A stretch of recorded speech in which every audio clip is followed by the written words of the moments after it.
नमस्कार। विश्वभर त्रासदी फैलाएको कोरोना महामारीका कारण हामीले लकडाउनको बन्देज झेल्नु परेको ठिक 1 वर्ष पुगेको छ। नेपालमा कोरोना संक्रमित भेटिएपछि सुरु भएको लकडाउनको 1 वर्ष पुग्दै गर्दा समस्यातर्फ उन्मुख सामान्यतर्फ उन्मुख बनेको जनजीवन फेरि प्रभावित हुने हो कि भन्ने चिन्ता पनि आजकै दिनबाट सुरु भएको छ। छिमेकी राष्ट्र भारतमा बढ्दै गरेको कोरोनाको दोस्रो लहरले हामीलाई समेत त्रसित बनाउँदा नाकाबाट स्वदेश भित्रिएकाहरू कोरोना संक्रमित बनेर भित्रिँदैछन्। सरकारले मास्क अनिवार्य लगाउन, 2 मिटरको भौतिक दूरी कायम गर्न र जोखिमको आकलन हुनसाथ सेनिटाइजर वा साबुन पानीले हात धुन भन्दै सचेत गराउन थालेको छ पछिल्लो समय। हुन त अमेरिका, इटाली, फ्रान्स, भारत लगायतका थुप्रै शक्ति राष्ट्रलाई अझसम्म त्रासदीमा बाँच्न बाध्य बनाएको कोरोना महामारीलाई हामीले सामान्य मान्न थालिसकेका छौँ। यात्रा वा किनमेल अनि कार्यालय जहाँसुकै जाँदा पनि हामी मास्क नलगाउने, हात धुने लगायतका जनस्वास्थ्यका मापदण्डमाथि व्यवस्था गरिरहेका छौँ। यसले जोखिम बढाउन सक्छ। क्रमिक रूपमा घट्दै गरेको कोरोना संक्रमितको सङ्ख्या फेरि बढ्न थालेको छ। सरकारले गृह मन्त्रालय मार्फत 77वटै जिल्ला प्रशासनलाई परिपत्र जारी गरेर क्वारेन्टिन र आइसोलेसनको व्यवस्थासहित सञ्चालनको अवस्थामा भएकाहरूको विवरण अद्यावधि गर्न थालिसकेको छ। जनस्वास्थ्यविद लगायतले पनि जोखिम बढेको तर्फ सङ्केत गर्दै सचेत नबन्ने हो भने विगतको भन्दा स्थिति भयावह हुन सक्नेतर्फ सचेत गराएका छन्। कोरोना भाइरस तपाईँ हामीले सोचे जस्तो सामान्य हुँदै होइन। अझ दोस्रो लहरको असर विश्वभर फैलिँदै गर्दा भारतसँगको खुल्ला सीमा नाकाका कारण पनि हामी जोखिममा छौँ। सरकारले सचेत गराउने हो, जोखिम बारेको सूचना प्रवाह गर्ने हो। जोगिने तपाईँ हामी नै हो। यसैले रोग लागेपछि लौ न के गर्ने कसो गर्ने भन्दै आत्तिने भन्दा रोग लाग्नै नदिने गरी सुरक्षा सावधानी अपनाऊ। आफू पनि बचाउँ, अरूलाई पनि बचाउँ। हाम्रो तर्फबाट सम्पूर्ण देशवासीलाई यही छ सार्वजनिक अपिल। आउनुहोस् सुरु गरौँ आम जनताले बेहोरेको समस्या, अभाव र सरकारी सेवा सुविधाको झन्झट समाधानको सारथी बन्ने कार्यक्रम जनताको इजलास। म पुण्यप्रसाद धमला। कार्यक्रमको सुरुवातमा हेरौँ यो झलक।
स्वागत छ कार्यक्रम जनताको इजलासमा। आज हामी घर जग्गा कारोबारमा देशैभर मौलाएको व्यतिथि र कानुनलाई समेत गलत व्याख्या गरेर चल्दै आएको सेटिङ र लेनदेन बारेको विशेष रिपोर्टसहित भूमि व्यवस्था तथा अभिलेख विभागसँग मागिएको जवाब र राजनीति हाबी भएर समयमै पदाधिकारी पदपूर्ति नहुँदा प्रभावित भएको लोकसेवा आयोगको काम कारबाही बारेको फलोअप रिपोर्टसहित उपस्थित भएका छौँ।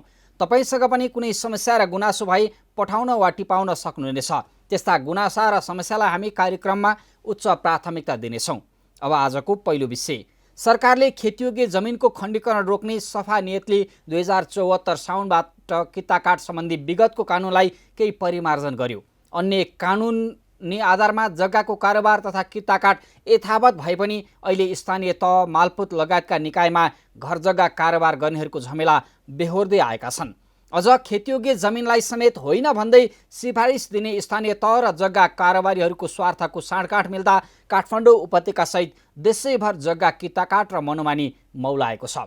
आखिर बन्देज गरिएको र खुल्ला रहेको किताकाटमा किन बढ्दैछ त व्यथिति भन्ने बारे हाम्रो टिमले तयार पारेको यो रिपोर्ट हेरौँ।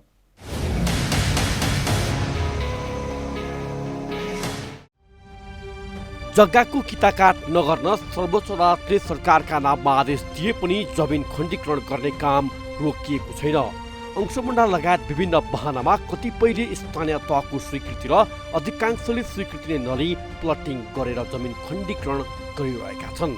अदालतको निर्देशनपछि पनि मङ्सिरदेखि फागुनसम्म मुलुकभर करिब 2,85,000 भन्दा बढी किता काट भएको छ।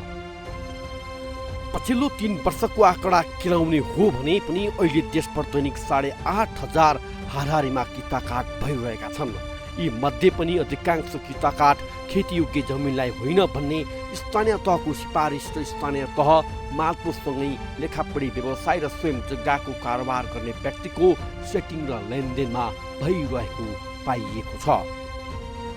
सरकारले यति बेलासम्म किता काट रोकेको छ। यदि अंशबन्डा महल र जग्गा कारोबार अथवा लेनदेनमा विवाद भयो भने त्यसको फैसलाका आधारमा एउटा अदालती फैसलाको महलबाट मात्रै किता काट गर्ने कानुनी अधिकार दिइएको छ। तर देशैभर यति बेला हरेक स्थानमा किता काट पनि भइरहेका छन्, प्लटिङ पनि भइरहेका छन्, खेतीयोग्य जमिनमा खण्डीकरण भइरहेको छ। हाम्रा स्थानीय सरकारहरू पनि कस्ता, जनप्रतिनिधि पनि कस्ता, प्रश्न उठ्दै आएको छ। हामी जुन स्थानमा उभिएका छौँ यो स्थानबाट केही तलको दृश्य देखाउँछु। मजाले गहुँ झुलिरहेको छ, गहुँ फलिरहेको छ, त्यसको यतापट्टिको क्षेत्रमा पनि खेती भइरहेको छ भने सँगसँगै जुन स्थानमा हामी उभिएका छौँ यहाँ प्लटिङ भइरहेको छ। नौरो पनि चान्चुन क्षेत्रफलको जग्गामा प्लटिङ गरिएको छ। यसको लागि अनुमति ओडाको सिफारिसमा नगर परिषदबाट अनुमोदन भइसकेपछि मात्रै यो काम गर्न पाइन्छ। तर ओडामा सेटिङ मिलायो, केही पैसा दियो, त्यसपछि यो काम गर्न निर्वाध रूपमा व्यवसायीले पाउँछन्। यहाँ यही भइरहेको छ। मोल मोलाइजा र लेनदेन मौलाको समस्यामा परेका जग्गा धनीको सहसुविधा नपाएको भन्ने यस्तै गुनासोलाई कारण मान्दै 3 वर्षदेखि रोक लगाइएको जमिन किता काट गरी प्लटिङ र घडेरी विकसित गर्न पाउने व्यवस्थालाई गत भदौ 18मा तत्कालीन भूमि व्यवस्था तथा सहकारी मन्त्री पद्मा अर्यालले खुल्ला गरेकी थिइन्। तर मङ्सिरमा प्रधान न्यायाधीश चोलेन शमशेर जबरा र न्यायाधीश मनोज कुमार शर्माको संयुक्त इजलासले जग्गा किता काट फुकुवा गर्ने सरकारी निर्णयलाई बदर गर्दै 2074 साउनकै निर्णयमा फर्काइदिएको थियो। गत साउनदेखि पुससम्म 6 लाख किता काट भएको भूमि व्यवस्थापन तथा अभिलेख विभागको तथ्याङ्कमा छ। यही तथ्याङ्कले अदालतको निर्णय कार्यान्वयन नभएको प्रश्न देखिन्छ।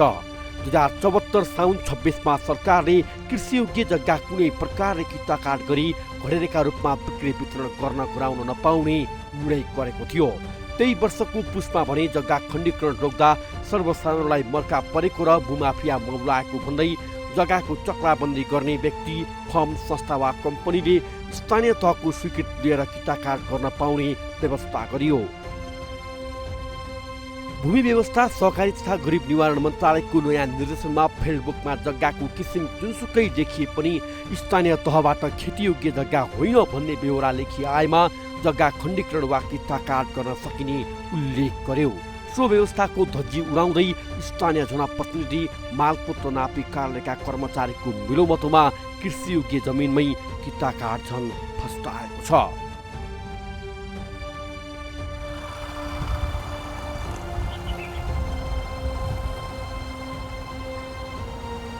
जमिनको वर्ग छुट्याउन प्रत्येक स्थानीय तहले कृषि, वन, नापी, जग्गा प्रशासन र शहरी विकास सम्बन्धी प्राविधिक रहेको समिति गठन गर्नुपर्छ। उक्त समितिको सिफारिसले मात्र जग्गा किता काट गर्न सकिन्छ। तर समिति र स्थानीय तहका जनप्रतिनिधिको मिलोमतोमा खेतीयोग्य जमिनलाई बसोबास योग्यको सिफारिस दिएर धमाधम किता काट भइरहेको छ। सरकारले रोक लगाएको यो 3 वर्षमा किता काट ठप्प हुनुपर्नेमा 45% बढेको पाइएको छ। भूमि व्यवस्थापन तथा अभिलेख विभागको प्रतिवेदन अनुसार 2072-73मा झन्डै 7 लाख, 2073-74मा 5,20,000, 2074-75मा 7,10,000, 2075-76मा करिब 8,12,307 किता टुक्राइएको छ। 2074 साउन 26को मन्त्री स्तरीय निर्णयमा प्रचलित कानुन बमोजिम अंशबन्डा गर्न र अदालतको फैसला बमोजिम किता काट गर्न बाधा नपर्ने बुदा थियो। यो बुदाले नै भूमाफियालाई चलखेल गर्ने बाटो राखिदियो। यिनै दुई बुदालाई टेकेर भूमाफियाले स्थानीय तह, नापी तथा मालपोतका कर्मचारीसँगको मिलोमतो र अदालती प्रक्रियाको दुरुपयोगको आडमा देशैभर जग्गाको माग उच्च भएका स्थानमा किता काट गरिरहेका छन्। सरकारले किता काट रोकेको अवस्थामा समेत घुमाउरो बाटो प्रयोग गरेर एउटै जग्गा 10 पटकसम्म किता काट गरिएको छ। वडा आइसले टन्न पैसा खाएर सबै स्वीकृति दिएको छ। बसिदियो भन्दाखेरि होइन मेरो पैसा पुगेर साँझ खोज्न आउँछन् यो गाडी चलाएको काम गरेको त्यही हो हामीले जनतालाई जसरी गरी खानु दिएर तपाईँले कसरी बुझ्नु भएको देखेर कसरी गरी गर्नुहुन्छ त्यही एउटा नगर परिषद सबैबाट हामीले सबैबाट मिलाएको कुरा गरेको छौँ। अनि पैसा अलिकति पुगेन कि साँझ खोज्न आइहाल्छ तपाईँलाई कानुन सम्मत लिगल नबनाउने साथै सिधा कुरा। काठमाडौँमा चाबेल साखु भक्तपुर कलङ्की दिल्ली बजार मालपुत कार्यालयबाट किता काटले निरन्तरता पाइरहेको छ। ललितपुर र टोखा मालपुत कार्यालयमा त झनै किता काटको सङ्ख्या अत्याधिक छ। उपत्यकाको चन्द्रागिरी नगरपालिका सूर्य विनायक सागु कागेश्वरी मनहरा लगायतका स्थानमा पनि खेतीयोग्य जमिनलाई होइन भने स्थानीय तहको सिफारिसको जाँचबुझ बिनै किता काट भइरहेको छ। गोदावरी नगरपालिका भित्र त झनै किता काटले जमिन नै दुजा बनाएको छ। किताकाट रोकेको हल्ला चलाएर सोझासाझा जनतालाई बिचौलियाले ठगी समेत गरिरहेको पाइएको छ। किताकाट गरी बिक्री गर्नको लागि जमिनको वर्ग छुट्याउन प्रत्येक स्थानीय तहले कृषि वन मापी जग्गा प्रशासन र शहरी विकास सम्बन्धी प्राविधिक सभाको समिति गठन गर्नुपर्छ।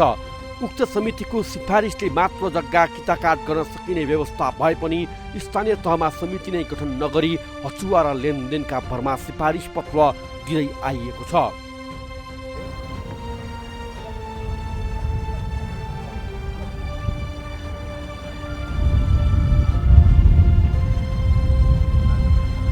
उपत्यका बाहिर मोरङमा सबैभन्दा बढी किताकाट हुँदा सुनसरी बाँके हुँदै रूपन्देही धनुषा बारा काभ्रे प्लान्चोक मकवानपुर नुवाकोट चितवन दाङ सिराहा र रौतहटमा पनि माफियाहरू सल्बलाएका छन्। भूस्वामित्व रहेका व्यक्तिहरूलाई समेत प्रभावमा पाएर बैनापट्टाकै भरमा समेत सेटिङमै खेतीयोग्य जमिनलाई चिरा पार्ने काम देशभर जारी नहुँदा समेत स्थानीय तह मालपोत तथा भूमि व्यवस्था तथा अभिलेख विभाग जग्गा प्रशासनमा बढ्दै गरेको बेचती रोक्न जिम्मेवार देखिएका छैनन्। 5 वर्षमा देशलाई कृषिमा आत्मनिर्भर बनाउने दाबी गर्ने सरकार नेपालको कृषि भूमिलाई खण्डीकरण गर्ने, गैर कृषि क्षेत्रमा उपयोग हुने अवस्था सृजना गर्ने, कृषि भूमिलाई व्यापारको वस्तु बनाउने, गरिब किसानलाई आफ्नो जमिन बल जफती सस्तोमा बेच्न बाध्य बनाई भूमाफिया तथा दलालहरूलाई पोस्ने र नेपाल खाद्य सङ्कटको दिशातर्फ उन्मुख गराउने गतिविधिमा संलग्न हुने कि खेतीयोग्य जमिन मास्ने विरुद्धको कारबाहीमा अग्रसर हुने गम्भीर प्रश्न उब्जिएको छ।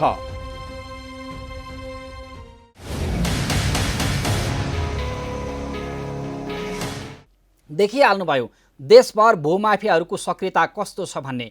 देशभर बढ्दै गरेको जग्गा खण्डीकरण र कारोबारको अवस्था, बारम्बार उठ्ने गरेको आर्थिक लेनदेनको प्रश्नसँगै भूमि प्रशासनको सुधारका लागि भूमि व्यवस्था तथा अभिलेख विभागले गरेको प्रयासबारे हामीले निर्देशक तथा प्रवक्ता गुरुदत्त सुवेदीसँग मागेको जवाफ अबका क्रममा।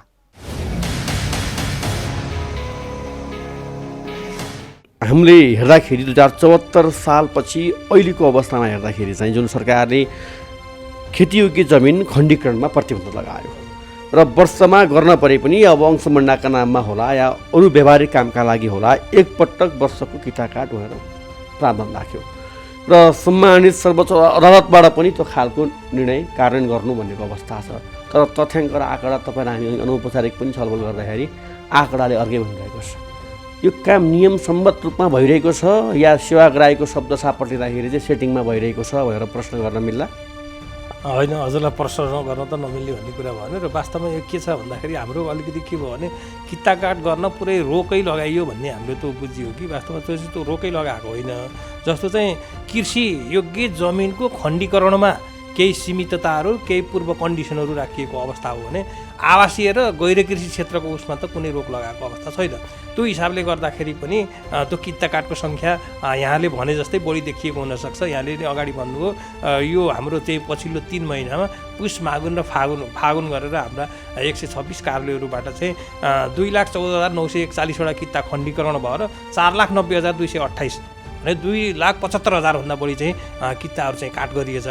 तर ती यहाँले भने जस्तो त्यो सबै त्यसरी चाहिँ भएको भन्दा पनि हाम्रो चाहिँ विभिन्न चाहिँ त्यो पहिला रोकेको भन्दाखेरि पनि गैर कृषि क्षेत्र र आवासीय क्षेत्र र विभिन्न चाहिँ मापदण्डको टाउन प्लानिङ जस्ता विभिन्न निकायहरूले गर्ने सरकारका आधिकारिक निकाय, नगर विकास समिति, नगरपालिका जस्तो काठमाडौँ उपत्यका विकास प्राधिकरण यस्ता निकायहरूले चाहिँ गर्ने उसमा चाहिँ रोकै लगाएको छैन र गैर कृषि क्षेत्र र व्यावसायिक क्षेत्रहरूमा आवासीय क्षेत्रहरूमा यो विशेष गरेर यहाँले भने चाहिँ त्यो रोक लगाएको केही पुरै रोक भन्दाखेरि नि केही परिणामबाट बन्देज लगाएको भनेको कृषि क्षेत्रमा हो र कृषि क्षेत्रमा पनि विभिन्न चाहिँ हाम्रो चाहिँ पहिलाको कृषिको वर्गीकरण छ अब्बल सिमसा र अहिले पनि त्यो जे भए पनि स्थानीय तहले यो गैर कृषि क्षेत्र हो भनेर चाहिँ सिफारिस गरेको आधारमा पनि गर्न सकिने नै व्यवस्था छ र अर्को कुरा चाहिँ यसरी चाहिँ गर्दाखेरि वर्षको एकचोटि अंशबन्डा गर्दाखेरि अब जति अंशियार छन् त्यति र बाटो प्रयोजनको लागि त्यसरी ती व्यवस्थाहरू पनि गरिराखेको हुनाले फेरि कृषियोग्य जमिनमा त सामान्यतया वर्षको एकचोटि भन्दा बढी मान्छेले गर्दा पनि गर्दैन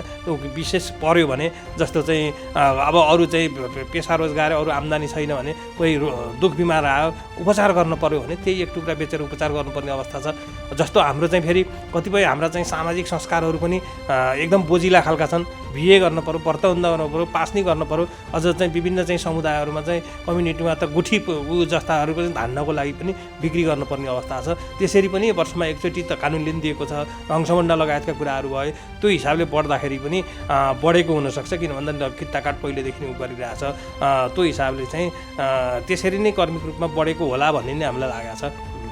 तब आएको परिपत्र र सर्वोच्चको आदेश के थियो?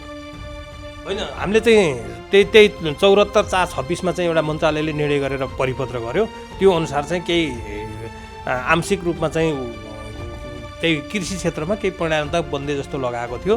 अब त्यो गर्दाखेरि यहाँहरूले भने जस्तो विभिन्न क्षेत्रहरूका चाहिँ गुनासार भए यसरी रोक्दाखेरि यहाँले भने चाहिँ विभिन्न खालका चाहिँ समस्याहरू सिर्जना भए सर्वसाधारणले चाहिँ दुःख पाउने किताकाट गर्नु पनि मान्छेको चाहिँ मोलाइजा गर्नुपर्ने यस्ता खालका चाहिँ समस्याहरू आयो भनेर हाम्रो अख्तियार दुरुपयोग अनुसन्धान आयोगले पनि त्यो अनुसारको सिफारिस गर्यो र अन्य निकायहरूमा पनि त्यो खालका चाहिँ आवाजहरू उठेको हुनाले मन्त्रालयले अब यो किताकाट गरेको पहिलाको परिपत्रलाई चाहिँ बदल गरेर किताकाट भनेको स्वाभाविक रूपमा मान्छेको आवश्यकता अनुसार र चाहिँ किताकाट हुँदैमा फेरि उत्पादकत्व जमिनको उत्पादकत्व घट्छ भन्ने पनि विषय छैन। किताकाट भनेको एउटा पेपरमा किताकाट गरेर मान्छेले चाहिँ धेरै मान्छेहरूको नाममा चाहिँ दर्ता भएको जग्गालाई एउटा चाहिँ सहकारी खेती मार्फत कुनै चाहिँ सामूहिक खेती मार्फत पनि उत्पादकत्व त बढाउन सकिन्छ त्यो महसुस गरेर मन्त्रालयले चाहिँ अब त्यो नगर्ने किताकाट खुला गर्ने भनेर मन्त्रालयले निर्णय गर्यो। त्यो निर्णय पश्चात त्यसैको विरुद्धमा सर्वोच्च अदालतमा चाहिँ अब चाहिँ जानुभयो। त्यो जाँदाखेरि त्यसरी किताकाट खुला गर्नुहुन्न भनेर चाहिँ सर्वोच्च अदालतले भन्यो। फेरि चाहिँ हाम्रो भूउपयोग ऐन पनि आइसकेको छ होइन, भूउपयोग ऐन नियमावली आइसकेपछि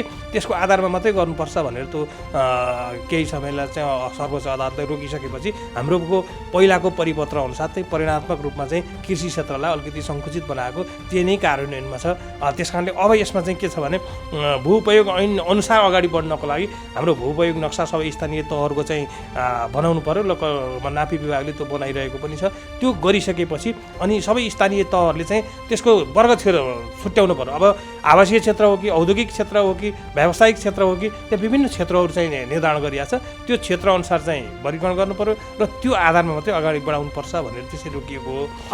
अब यसो के सर तपाईँले जुन हिसाबले अहिले भन्दै गर्दाखेरि सरको भनाइ यो आधिकारिक भनाइ हो, तर व्यवहारमा हामी हेर्छौँ जब फिल्डमा हामी पुग्छौँ फिल्डमा चाहिँ तपाईँले भन्नुभयो खेतीयोग्य जमिनको कुरा गर्नुभयो एकातर्फ र पूर्ण रूपमा चाहिँ यो किताकाट रोकिएको छैन, खेतीयोग्य जमिनको खण्डीकरणका विषयमा चाहिँ केही कडी-कडाउ गरेको हो, अरूको हकमा भने नियमित प्रक्रिया भनिएको छ। तर हरेक सर्वसाधारणले मालपोत कार्यालयमा खेतीयोग्य बाहेकका जग्गा किताकाट गर्न पऱ्यो भने पैसा खुवाउनुपर्छ भन्नुभएको छ। त्यो प्रमाण एभिडेन्स तपाईँलाई 100औं नागरिकको आवाज देखाउन सक्छौँ। यो के हो? अब यहाँबाट परिपत्र हुने यो मालपोत कार्यालयहरूमा चाहिँ यो सेटिङमै काम भएको होइन भने ती नागरिकको आवाज चाहिँ सर स्पष्ट भन्नुभयो कि कृषियोग्य खेतीयोग्य जमिनमा खण्डीकरणमा चाहिँ के कडी-कडाउ गरे हो, अरू प्रक्रियाहरू त नर्मल छन् तर अरू प्रक्रियामा नागरिकले झमेला पाए। यसको आकलन, यसको समीक्षा, यसको अनुगमन भएको छ होइन? वास्तवमा त्यो अनुगमनै भनेर हामीले त्यसै कम्पोजिट रूपमा त्यस्तो अनुगमन गरिरहेको अवस्था त छैन। तर तथापि एउटा चाहिँ के हो भने जस्तो अब कतिपय कुराहरू वास्तविक भन्दा चाहिँ बाहिर आउँछ कि कतिपय अब किताकाट खुल्यो, किताकाट सर्वोच्चले रोक्यो भनिसकेपछि सबै त्यो खालका कुराहरू चाहिँ आउने भनेपछि त्यो जनमानसमा पनि के भएको हुनसक्छ भने ओहो किताकाट त रोकिएको छ, किताकाट त हुँदैन, त्यो हुइम फैलाइयो त्यो हुइम फैलाएपछि जनता त्यसरी बुझिरहेछ। अनि त्यसपछि ओहो यत्तिकै किता काट त हुँदैन, कोही मान्छे बिचको खोज्नुपर्छ जसले जानेको छ ऊ छ भनेर त्यसरी खोज्दाखेरि पनि वास्तवमा चाहिँ त्यो नभएको कुरामा पनि जनता प्रभावमा पर्यो। त्यो खालको चाहिँ नभएको होला भन्न सकिन्न, तर त्यो बिचौलिया नै लाएर त्यसको आधारमा मात्रै किता काट गर्नु भन्ने सत्य होइन। तर भ्रममा परेर त्यो खालको वातावरण नभएको होला भन्न पनि हामी सक्दैनौँ, किन भन्दा चाहिँ रोकियो भनेको छ, खुल्या भनेको छ, ती खालका कुराहरू चाहिँ वास्तविक सूचना भन्दा अरू सूचना प्रभाव भएको हुनाले त्यस्तो हो। र हामीले चाहिँ त्यस्तो खालको त्यसलाई चिर्ने दायित्व हाम्रो होइन र, त्यसलाई चिर्ने दायित्व हाम्रो होइन र, चिर्ने दायित्व हाम्रो हो। फेरि एउटा यस्तो छ जस्तो स्पेस यो हाम्रो चाहिँ सबैभन्दा ठुलो समस्या चाहिँ के भयो भने जेनरल भयो क्या, सबै जेनरल कुरो भयो। जस्तो चाहिँ मिडियामा आउँछ जेनरल कुरो आउँछ, वात्तै यसो बडो बिचौलिया भयो। स्पेसिफिक रूपमा यो बिचौलियाको माध्यमबाट यसरी नै किता काट भएको छ भने स्पेसिफिक विभागमा अथवा मन्त्रालयमा अथवा कुनै निकायमा आएको भएदेखि ठ्याक्क त्यसलाई हेरेर अनि त्यो परिपत्र पनि सबै हेरेर यो बिचौलियाको माध्यमबाट आएको कि नियम सङ्गतभन्दा बाहिरबाट आएको कि भनेर किनारा लाउन पनि सजिलो हुन्थ्यो। जनरल रूपमा चाहिँ गर्दाखेरि त्यो खालको चाहिँ समस्या भयो। त्यस कारणले म के अनुरोध गर्न चाहन्छु भने जस्तो यहाँले अगाडि उल्लेख गरे जस्तै त्यो कसैले त्यो भ्रममा परेर कसैले भैरममा फैलाएर त्यसरी मोलाइजा गराएर हामी किताकाट गरिदिन्छौँ त्यस्तो केही भनेको छ भने किटानी रूपमा हाम्रो विभागमा अथवा मन्त्रालयमा अथवा विभिन्न अन्य ओभरसाइट एजेन्सीहरू पनि हुनुहुन्छ, उहाँलाई चाहिँ त्यो किटानी रूपमा चाहिँ उहाँले गर्नुभयो भने त्यसलाई निराकरण गर्न र त्यस प्रकृतिका चाहिँ समस्याहरू छन् भने त्यसलाई चिरफार गरेर उपचार गर्न पनि सजिलो हुन्छ। त्यस कारण सतै कुरा भन्दा स्पेसिफिक भएर चाहिँ भन्दिनँ, म सर्वसाधारण लगाए सम्पूर्ण यहाँहरूलाई पनि म आग्रह गर्न चाहन्छु। अब तपाईँले यसो भन्दै गर्दाखेरि केही स्थानीय तहका प्रश्नहरू पनि छन्, त्योभन्दा अगाडि एउटा प्रश्न जोडेँ मैले। अब किताकाट रोक्का गरिएको छ भन्ने खालको उइम फैलियो भन्नुहुन्छ, खेतीयोग्य र जग्गामा चाहिँ खण्डीकरणमा या किताकाटमा कडाउ गरेको भनेको छ। तर यसो भन्दै गर्दाखेरि मन्त्रालयले केही 1 दर्जन जति मात्रै कम्पनीलाई यो किताकाट र प्लटिङको जिम्मेवारी दिएको छ। व्याख्या मिलेन कि यो अब किताकाट रोक्का भनेर उनीहरूलाई चाहिँ यिनीहरूले मात्र गर्न पाउने 1 दर्जन कम्पनीले भने उनीहरूले दिएको छ, अरूले गर्न पाएनन्। अनि त्यहाँ त आर्थिक अनियमितता आर्थिक लेनदेन हुने भयो नि त सर, किनकि यो कारोबारमा त लाखौँ जोडिएका छन्। होइन त्यो विषय चाहिँ अब मैले ठ्याक्क कुन कुन कम्पनीले के भन्ने चाहिँ थाहा छैन, मैले पनि सुने हो होइन।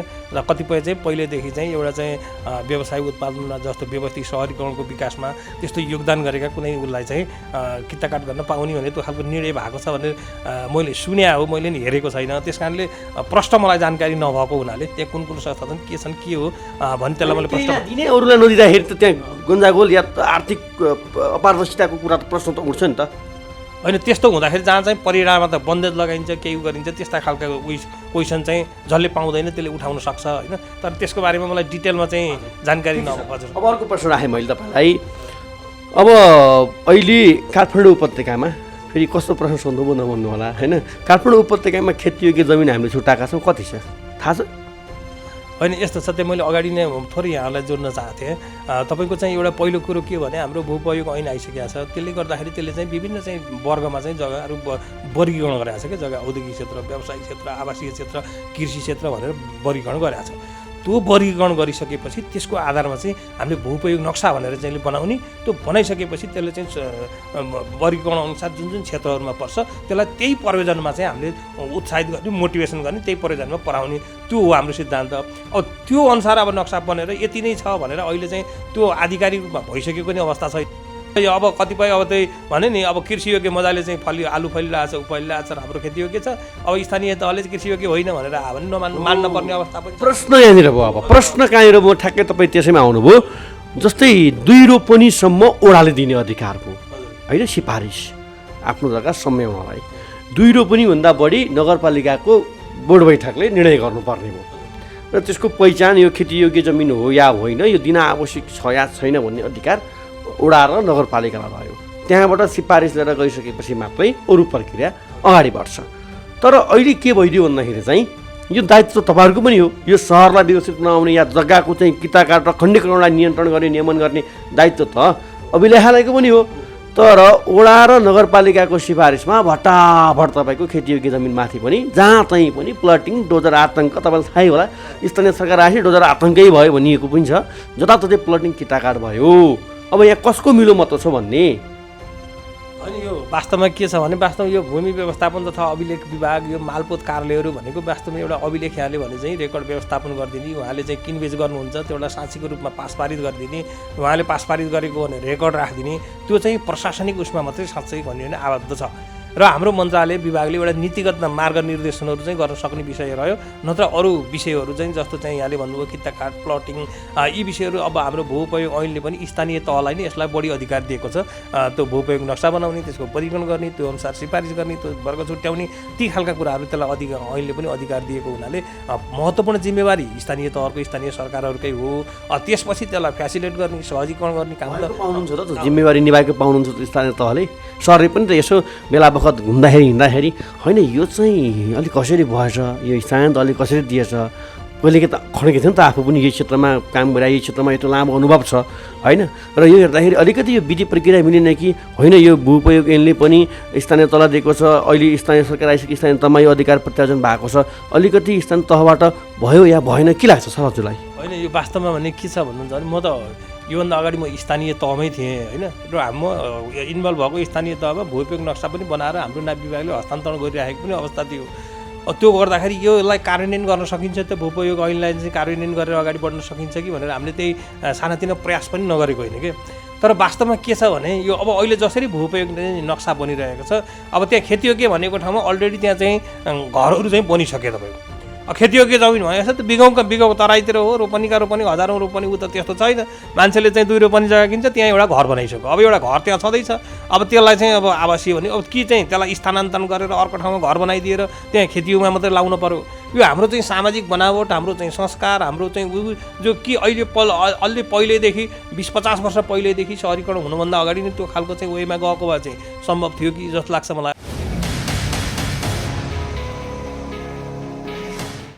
देशभर भइरहेको किताकाट हेर्दा लाग्छ यहाँ कानुनी बन्देज जेसुकै भए पनि भूमाफियाको शक्ति, पहुँच र पैसामा सबै नतमस्तक छन्। घर जग्गाको कारोबार हुनै हुन्न भन्ने मत पनि हाम्रो होइन, तर बैना बट्टा मात्रै गरेर वा किसानलाई प्रलोभनमा पारेर सस्तोमा जग्गा उठाउँदै स्थानीय तहदेखि मालपोतसम्मलाई आर्थिक प्रभावमा पारेर भइरहेको प्लानिङ र किताकाटलाई व्यवस्थित गर्न सक्नुपर्छ। आज कमाउने उद्देश्यले मनलाग्दी प्लटिङ गरिएको जग्गामा घडेरी लिएकाहरूले भोलि बेहोर्नुपर्ने शास्ति र झमेलाको जिम्मेवारी कसले लिने? यसका लागि भए पनि सरकारले भू प्रशासन व्यवस्थित गर्नुपर्छ। अब एकैछिन विश्रामपछि राजनीति हावी भएर समयमै पदाधिकारी पदपूर्ति नहुँदा प्रभावित भएको लोकसेवा आयोगको काम कारबाही बारेको फलोअप रिपोर्टसहित उपस्थित हुनेछौँ। हामीसँगै रहनुहोला।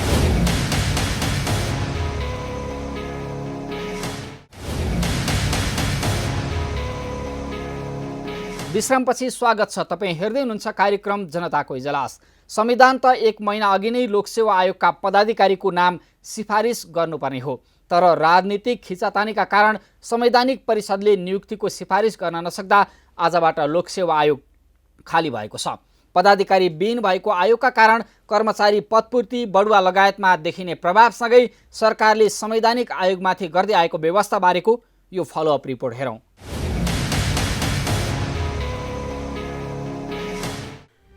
अन्ततः लोकसेवा आयोग पदाधिकारी विहीन भएको छ।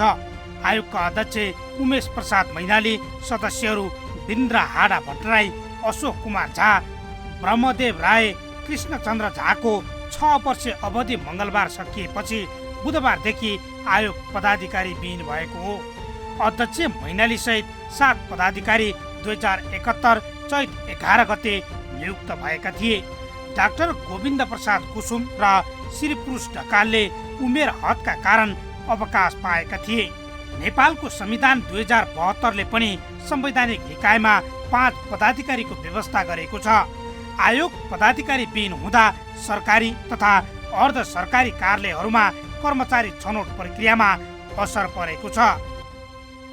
हामी यति बेला लोकसेवा आयोगको पहिलो तलामा छौँ र यो आज हामी उपस्थित भएको भन्दा अघिल्लो दिन अर्थात् चैत 10 गतेसम्म यी कार्यकक्षहरूमा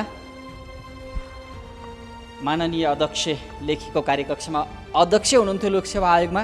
यहाँ त्यही अनुसारको लोकसेवा आयोगका कर्मचारीका पदपूर्ति, बढुवा लगायतका विभिन्न विषयमा विचार विमर्श हुन्थे, अलिकति भिडभाड हुन्थ्यो।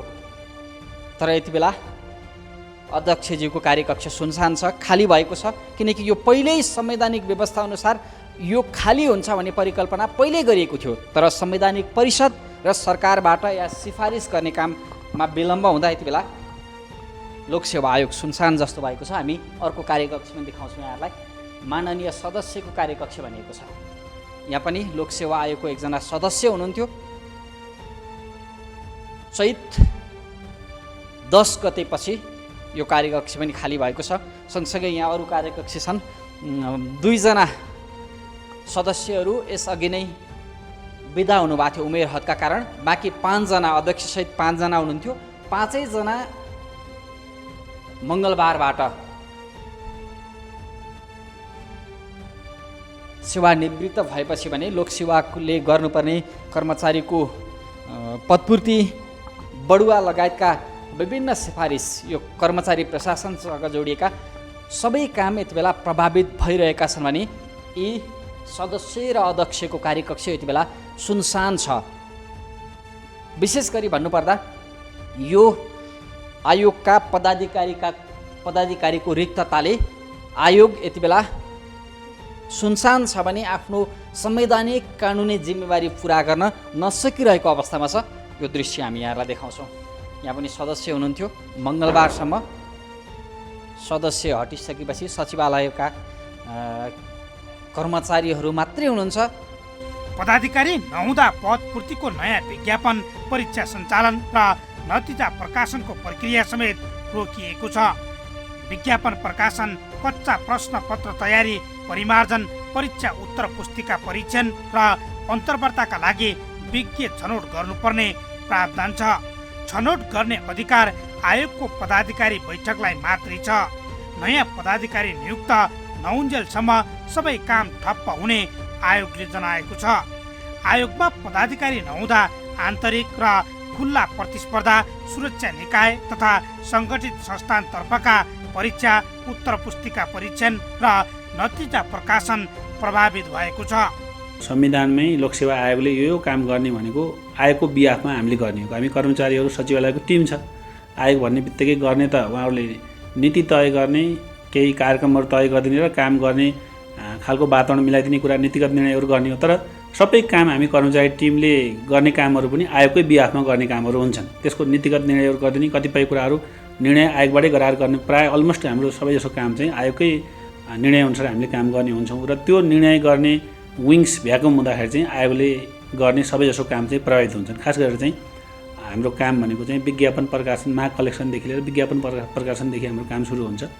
विज्ञापन प्रकाशन हुन्छ, दरखास्त कलेक्सनहरू गर्छौँ, हामी परीक्षा सञ्चालन गर्छौँ, उत्तर पुस्तिका परीक्षण गर्छौँ, नतिजा प्रकाशन गर्छौँ, विभिन्न अरू प्र्याक्टिकलहरू अथवा पछिल्लो चरणका जाँचहरू पनि हुन्छ र हाम्रो अन्तर्वार्तासहित सिफारिस गर्नेसम्मका हाम्रा निजामतीतर्फका कामहरू हुन्छ। आयोग नभएको अवस्थामा चाहिँ हाम्रो विज्ञापन प्रकाशन, प्रश्नपत्र कलेक्सनदेखि लिएर सबै कामहरू चाहिँ रोकिने अवस्था हुन्छ र हाम्रो अलमोस्ट अब अहिले मिडियामा पनि आएको छ, आयोग चाहिँ ठप्पै भएको अवस्था जस्तो देखिन्छ। आयोगले यस वर्ष विभिन्न पदका 2517 सिटका लागि विज्ञापन आह्वान गरेको थियो, जसमा सहसचिव, उपसचिव, शाखा अधिकृत, नायब सुब्बा र खरिदार तथा स्वास्थ्य सेवा समूहका 11औं, 9औं, 8औं, 7औं र 5औं तहका पद छन्। तर यी सबै विज्ञापनको परीक्षा अब अनिश्चित भएको छ। नेपाल प्रहरीतर्फ सहायक निरीक्षक र प्रहरी जवान, नेपाली सेनातर्फ लेखा, जमदार, पुजारी र हुद्दा, राष्ट्रिय वाणिज्य बैंक, पाटन स्वास्थ्य विज्ञान प्रतिष्ठान सहित गङ्गलाल राष्ट्रिय हृदय रोग केन्द्र, बिमा समिति, दुग्ध विकास संस्थान, नेपाल आयन निगम, नेपाल धितोपत्र बोर्ड लगायतका परीक्षा सकिएको छ, तर नतिजा प्रकाशन हुन बाँकी छ। अझ आयोगमा गत वर्ष कोरोनाका कारण धेरै विज्ञापनका परीक्षा सञ्चालन नै भएका छैनन्। गत वर्ष 4754 सिटका लागि विज्ञापन आह्वान भएकोमा 4,51,525ले दरखास्त दिएका थिए। तर अधिकांशको परीक्षा हुन नसक्दा 304 जना मात्र प्रक्रियाबाट छनौट भए भने बाँकी पदहरूका लागि परीक्षा भएका छन्। तीमध्ये 1578 पदको नतिजा प्रकाशित हुन बाँकी छ। शाखा अधिकृतमा 771, कम्प्युटर इन्जिनियरमा 32, नायब सुब्बामा 548, विभिन्न उपसमूहका इन्जिनियर 155, नासु सरह, कृषि र पशु समूहतर्फ 53 र स्वास्थ्य समूहका विभिन्न पदमा 19 सिटका लागि विज्ञापन गरिएको थियो। गत वर्ष नै विज्ञापन प्रकाशन भए पनि कोरोनाले स्थगित भएका परीक्षामध्ये न्याय प्रशासन र व्यवस्थापिका संसद सेवाको संयुक्त र एकीकृत परीक्षा प्रणाली अन्तर्गत खरिदार पदको दोस्रो चरणको परीक्षा हुन बाँकी छ। अर्कोतर्फ उमेर हद, वृद्धि विकास, बढुवा र योग्यताका विषयमा सर्वोच्च अदालतमा परेका रिटको टुङ्गो नलाग्दा 16वटा सङ्गठित संस्थामा पद पूर्ति विज्ञापन अलपत्र छ। नेपालको संविधानको धारा 284 मा संवैधानिक परिषदको व्यवस्था छ। परिषदले संवैधानिक निकायका प्रमुख वा पदाधिकारीको पद रिक्त हुनुभन्दा 1 महिना अगावै नियुक्तिका लागि सिफारिस गर्नुपर्ने व्यवस्था छ। प्रधानमन्त्रीको अध्यक्षतामा रहने परिषदमा प्रधान न्यायाधीश, सभामुख, राष्ट्रिय सभाका अध्यक्ष, प्रतिनिधि सभाका विपक्षी दलका नेता, उपसभामुख सदस्य रहन्छन्। यस अघि सरकारले अध्यादेश मार्फत अख्तियार दुरुपयोग अनुसन्धान आयोगका प्रमुख, आयुक्त सहित विभिन्न निकायमा 32 पदाधिकारी नियुक्त गरेको थियो। तर लोकसेवा आयोगका पदाधिकारी नियुक्तिमा हालटाल गरियो। अहिले पनि नयाँ पदाधिकारी तत्काल चयन हुने अवस्था देखिँदैन। आयोगमा पदाधिकारीको नियुक्ति हुन संवैधानिक परिषदबाट सिफारिस भई संसदीय सुनाइबाट अनुमोदन हुनुपर्छ। त्यसपछि राष्ट्रपतिले नियुक्त गर्ने संवैधानिक व्यवस्था छ। संवैधानिक परिषद नै विवादमा परेको र सरकारको स्थिरताबारे अन्योल भएकोले नयाँ पदाधिकारी तत्काल नियुक्ति हुने सम्भावना छैन। लोकसेवा आयोगले भने पदाधिकारी नियुक्त तत्काल गर्न आग्रह गरेको छ। कतिपय कामहरू चाहिँ क्रिटिकल काम रोकिने हुन्छ। जस्तै अब सचिव बढुवा गर्नु पर्यो भने हाम्रो अध्यक्षज्यूले चाहिँ चेयर गर्ने हुन्छ, त्यो काम नै रोकिने हुन्छ। अरू कतिपय संस्थामा हाम्रो संस्थागत प्रतिनिधित्व छ। जस्तै कुनै निकायमा चाहिँ हाम्रो आएको अध्यक्षज्यू नै चाहिँ अध्यक्ष हुने अथवा सदस्यज्यू अध्यक्ष हुने अथवा सदस्यज्यू एज अ मेम्बर हुने चाहिँ उहरू चाहिँ निकायहरू चाहिँ छन्। त्यस्तो निकायहरूको पनि हाम्रो निजामती मात्रै होइन, अरू चाहिँ विश्वविद्यालय होला, सुरक्षा निकायतिर होला, सङ्गठित संस्थातिर होला, धेरै काम चाहिँ रोकिने हुन्छ। नेपाल सरकारले पनि विभिन्न तहमा चाहिँ जनशक्ति आपूर्तिको व्यवस्था, जस्तै हामीले कोभिडको कारण गत वर्ष हामीले धेरै परीक्षाहरू चैत 10 पछिका हाम्रो सबै परीक्षाहरू स्थगित भएका थिए। ती परीक्षाहरू हामीले अहिले जसोतसो चाहिँ अलमोस्ट सबैजसो सम्पन्न गऱ्यौँ। एउटा परीक्षा चाहिँ बाँकी छ। हामी राजपत्र अनङ्कित द्वितीय श्रेणी खरिदारको चाहिँ प्रारम्भिक तहको परीक्षाको नतिजा हामी प्रकाशन गऱ्यौँ। मूल परीक्षा हामी वैशाखमा गर्ने भनेका थियौँ। त्यो आयोगकै भ्याकुम भएको हुनाले हामीले जाँच गर्न नसक्ने भएर हामी स्थगित गरेका छौँ। त्यो भने आयोगको अनुपस्थितिमा हामीले काम गर्न नसक्ने चाहिँ हाम्रो चाहिँ जुन आयोगले गर्ने कामको चाहिँ प्रकृति छ, त्यो चाहिँ सबैजसो काम चाहिँ आयोगमा गएर निर्णय गराउनुपर्ने अवस्था भएको र यहाँ अधिकार प्रत्यायन गरेर पनि गर्न मिल्ने खालको कामको नेचर नभएको भएर हामीले कामहरू रोक्नु परेको छ। यो राम्रो कुरा, सुखद कुरा त होइन। यति नै हो। वास्तवमा मैले अघि पनि भने लोकसेवा आयोगमा सकेसम्म छिटो पदाधिकारीज्यूहरू आएर हामीले हाम्रो जुन संवैधानिक दायित्व छ, हामीलाई तोकिएको कार्यक्षेत्र छ, त्यो काम चाहिँ निर्बाध रूपमा काम गर्न सक्ने वातावरण भयो भने हामी उत्साहित नै भएर काम गर्छौँ। अब अहिले कतिपय योभन्दा अगाडिका आयोगका पदाधिकारीज्यूहरूले निर्णय गरेर गएर हामीले केही काम तयारीका कामहरू चाहिँ हामी गर्न सकौँला, तर अलमोस्ट चाहिँ सबै कामहरू चाहिँ अब आयोगबाटै चाहिँ गर्नुपर्ने भएको भएर हाम्रा काम चाहिँ धेरै काम रोकिने नै छन्। अहिले चाहिँ हामी रिक्तताको अवस्थामा छौँ। सकेसम्म छिटो पदाधिकारीको व्यवस्था सरकारले गरिदिए चाहिँ हामीलाई राम्रो हुन्थ्यो र हामी त्यो अनुसार काम गर्न सक्थ्यौँ र कर्मचारी प्रशासन एउटा कोर्समा अगाडि बढ्न चाहिँ सहज हुने अवस्था हुन्थ्यो भन्ने मैले अपेक्षा राखेको छु। विगत 6 वर्षमा सार्वजनिक सेवा सुधारका लागि सरकारलाई लोकसेवा आयोगले 73वटा सुझाव दिएको थियो। तर सरकारलाई दिइएको सुझाव मध्ये अधिकांश सुझाव अलपत्र अवस्थामा छन्। अहिलेसम्म संवैधानिक निकायमा राजनीतिक हाली मुहाली नभएको एकमात्र निकाय हो लोकसेवा आयोग। लोकसेवा आयोगले लिने लिखित र मौखिक परीक्षाबाट नियुक्त हुने कर्मचारी निष्पक्ष रूपमा छनौट हुन्छन् भन्ने विश्वास सबैमा छ। अन्य निकायमा राजनीतिक कार्यकर्ता, आफन्त, इष्टमित्र, भर्ती केन्द्र भन्दा लोकसेवा आयोगबाट पास हुने र नियुक्त हुने कर्मचारीमाथि कुनै शङ्का र उपशङ्का गरिँदैन। यही निष्पक्ष र स्वच्छ छवि बनाएको लोकसेवा आयोगले एउटा पार्टीभित्रको किचलो होस् वा अन्य दलहरूसँगको टकरावले अप्ठ्यारो झेल्नु परेको छ। निजामती, प्रहरी, प्रशासन सँगसँगै विभिन्न निकायहरूको कर्मचारी पदपूर्ति र सँगसँगै निजामती कर्मचारीको बढुवा लगायत परीक्षा सञ्चालन, त्यसको छनौट, सँगसँगै परीक्षा फल प्रकाशन लगायतको महत्त्वपूर्ण भूमिका निर्वाह गर्ने एउटा संवैधानिक आयोग लोक सेवा आयोग आजबाट पदाधिकारी विहीन भएको छ, जसका कारण यसबाट प्रवाह हुने थुप्रै काम कारबाहीहरू प्रभावित भएका छन्। हुन त संवैधानिक व्यवस्था अनुसार यसअघि नै यो आयोगका पदाधिकारीहरू कति समयसम्म रहन्छन् र कुन समयपछि आयोग रिक्त हुन्छ भन्ने जानकारी सरकारका निकाय र संवैधानिक परिषदलाई थियो र हुन्थ्यो पनि। यद्यपि त्यहाँभित्र विभिन्न किसिमका सरकारका निकाय र संवैधानिक परिषदमा बसेका व्यक्तिहरूले आफ्ना मान्छे, राम्रा मान्छे भन्दा आफ्ना मान्छे छनौट गर्न विलम्ब गर्दा अथवा उनीहरूको त्यहाँभित्रको भागभण्डा नमिल्दा यति बेला लोकसेवा आयोग आफ्नो संवैधानिक दायित्व र जिम्मेवारी पुरा गर्न नसक्ने अवस्थामा पुगेको छ। आखिर बारम्बार लोकसेवा आयोगले अध्यक्ष लगायतका सदस्य पाउन झमेला बेहोर्नुपर्ने र संवैधानिक परिषदबाट नियुक्ति गर्न ढिलाइ गरेर किन कर्मचारीको पदपूर्ति लगायत परीक्षा सञ्चालन लगायतका काम कारबाहीलाई प्रभावित गरिरहने? सरकारलाई र संवैधानिक परिषदलाई हाम्रो प्रश्न।